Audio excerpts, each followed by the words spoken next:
let's start with this promise of a Christmas truce from President Putin. Of course, in Russia and Ukraine, Christmas is a wee bit later. Tell us what's happened with this, Ben.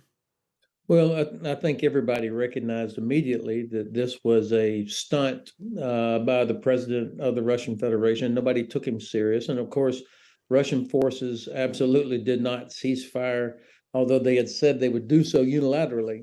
So I think that this is a reflection that the Kremlin just has no credibility with anybody outside of Russia.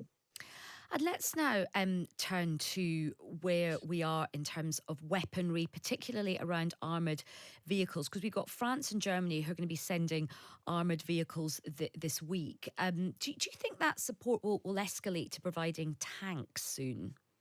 Well, I certainly hope that tanks are coming soon. This was a terrific week for Ukraine and for the West. Announcement by the Czech Republic that they're going to provide a battalion's worth of wheeled 152 millimeter howitzers.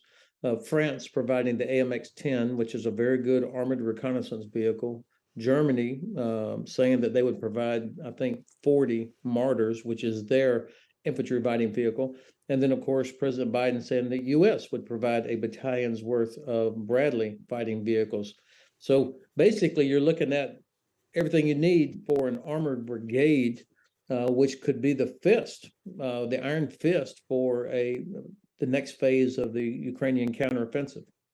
And it's very interesting looking at some of the politics around supporting Ukraine. I mean, many political leaders still very, very keen in their big New Year messages, their Christmas messages to say, look, we stand side by side with Ukraine. But we know that in America, there has been a bit more fraction and division, particularly in the Republican Party, over whether or not America should be supporting and funding Ukraine to the tune that it is. Obviously, Joe Biden's still very keen. I mean, do you think, Ben, I mean, you're, from that background, just in terms of your own knowledge and understanding, with a lot of, division within the Republican Party, we have Kevin McCarthy, who's now eventually been made Speaker. Do you think there could be some splintering in American politics over supporting Ukraine?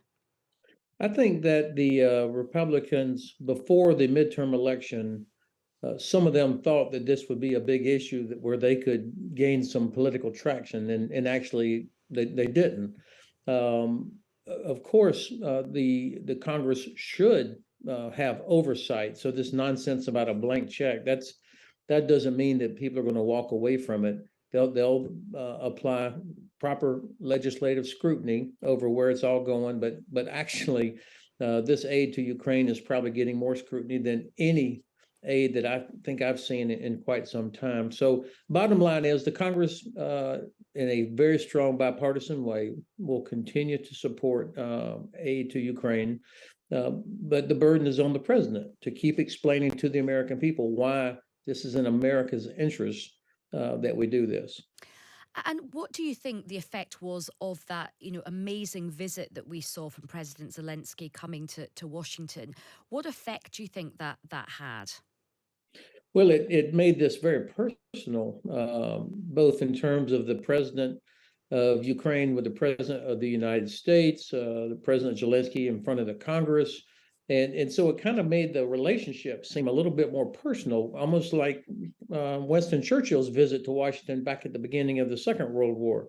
And so I think it was valuable there, and it had to be um, uh, not well received in the Kremlin to see the president of Ukraine, who they have mocked and dismissed and called terrible names, to see him welcomed like that in Washington and to get the chance to speak in front of the U.S. Congress. I think a huge victory from a psychological standpoint for all of us as well.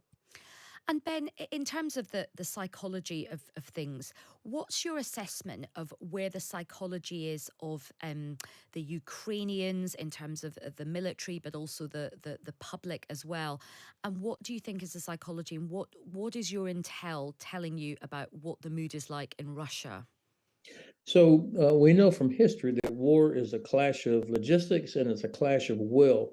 And I think it's very clear that Ukrainian soldiers and Ukrainian people have far superior will for this fight because they are defending their country. I mean, there's no question here who the good guy is and who the bad guy is. And I think Ukrainians they know that, and they are defending their homeland.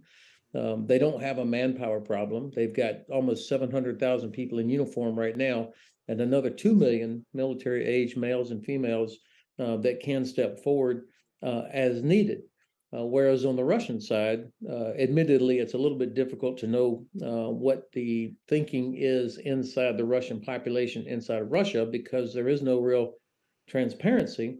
We know that about 500,000 Russians left the country back in September rather than get mobilized. So there is no will, in my view. There's no stomach for this fight amongst the people. And you can see in the performance of the soldiers out there, they know they are being sent into a meat grinder where hundreds are getting killed every day. They're untrained, poorly equipped, and there's enough information that kind of comes out over various social media to get a sense of the morale of those units. The population, I can't tell, and it's always puzzled me. I have to be honest; it's always puzzled me how the Russian population is willing to put up with this kind of treatment and these sort of losses. And it's so interesting that point you make about how powerful morale and mission and that sort of shared sense of unity and purpose can be in a conflict like this, along with all the sort of military hardware. I mean, when you look at some of the propaganda that is coming out of Russia, I saw some things on social media, and it does look just completely sort of deranged in terms of what people are sort of leading figures are saying. But that is part of the way the propaganda machine operates in Russia. It's a very controlled media, as you well know. And Ben, look, here we are at the start of 2023. We will soon be approaching the first anniversary of this conflict beginning. It's a difficult question for you to answer, but what do you sense is going to sort of happen over the coming months? Do you think there is any end in sight? Mm. So that actually is a great question, and you're right. I can't guarantee an outcome, but I think it's useful to keep in mind that this conflict actually has been going on for more than 8 years. I mean, Russia invaded Ukraine back in 2014. They illegally annexed Crimea. They were working in Donbass with the so-called separatists, who really are more like proxies. So after over 8 years, Russia, with all the advantages, still has not done more than what we can see on a map every day that shows that crescent of eastern Ukraine that is still under Russian control, and of course Crimea. That's after more than 8 years with all the advantages.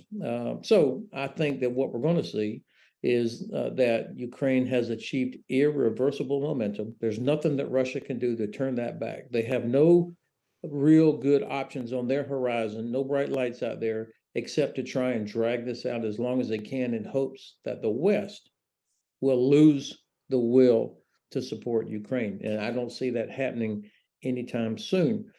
So with that, and because Ukrainian General Staff has been pounding relentlessly on Russian logistics and on Russian headquarters, and because sanctions are really having an effect on Russia's ability to replenish the precision weapons they have been using against innocent civilian targets, I think that Ukraine will liberate Crimea by the end of August this year.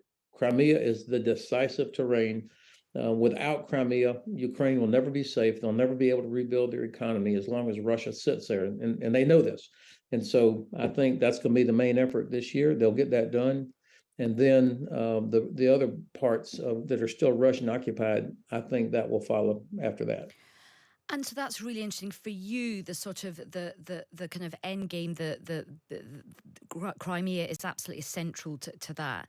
And if and when there can be an end point of this, in your mind, for the Ukrainian people, for the Ukrainian leadership and the military, is ending this 100% on Ukrainian terms, or is there any wriggle room for any kind of deal? Um, Look, I assume there's always give and take in certain sort of things, but I cannot imagine I can't imagine that Kiev would or should accept Russia retaining control of Crimea or any part of Crimea.